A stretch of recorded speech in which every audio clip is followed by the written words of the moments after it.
દર્શક મિત્રો, આપ જોઈ રહ્યા છો N1 ગુજરાતી ન્યૂઝ। હવે જોઈએ અગત્યના સમાચાર।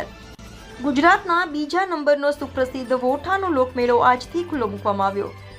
ધોળકા તાલુકાના વોઠાનો લોકમેળો માનનીય ખેડા સાંસદ દેવુસિંહના હસ્તે આજથી ખુલ્લો મૂકવામાં આવ્યો।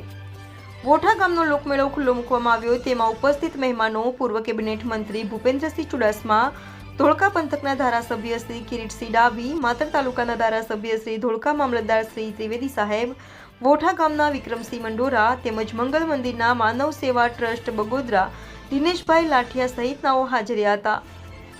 આ વોઠા ગામ ધોળકા તાલુકો અને અમદાવાદ જિલ્લામાં આવેલું છે।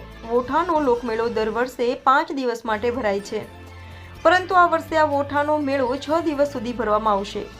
વોઠાના મેળાના રાઇડ્સ મનોરંજનના યંત્રોને મંજૂરી આપવામાં આવી છે, જેમાં ચકડોળ, બ્રેક ડાન્સ, હોડી, મોતના કુવા જેવા મનોરંજનના સાધનોની મંજૂરી આપવામાં આવી છે।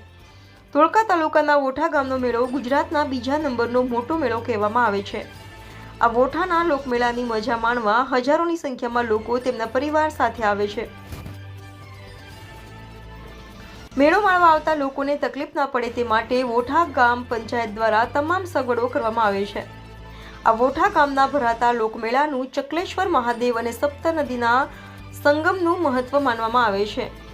આ વર્ષે ચોમાસામાં ભારે વરસાદના કારણે નદીઓમાં ભારે પૂર આવ્યા હતા, તેના કારણે નદીમાં મોટા વહેણ અને ખાડા પડી ગયા હોવાથી નદીમાં સ્નાન કરવાની પ્રક્રિયા બંધ રાખવામાં આવી છે।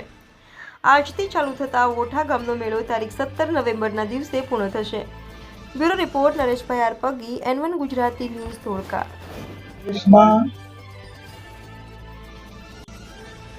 ધાર્મિક સામાજિક મેળાઓનું આયોજન થતું હોય છે। આ મેળામાં શહેરીજનો, ગ્રામ્યજનો મોટી સંખ્યામાં આવીને આનંદ માણતા હોય છે। તેમાંનો એક મેળો ગુજરાતના 3 પ્રસિદ્ધ મેળા સોમનાથ, સિદ્ધપુર અને વોઠા પણ દેશમાં એવો કોઈ મેળો નથી કે જ્યાં 7 નદીઓનો સંગમ થતો હોય। સાબરમતી, હાથમતી, મેશ્વો, થાળી, વાત્રક, બેડી અને માઝૂમ। અને જ્યારથી માનનીય નરેન્દ્રભાઈ મોદી શાસનમાં આવ્યા, આ વોઠા સાથે પણ માનનીય નરેન્દ્રભાઈ જ્યારે PM CM નહોતા ત્યારથી અહીંયા આવતા।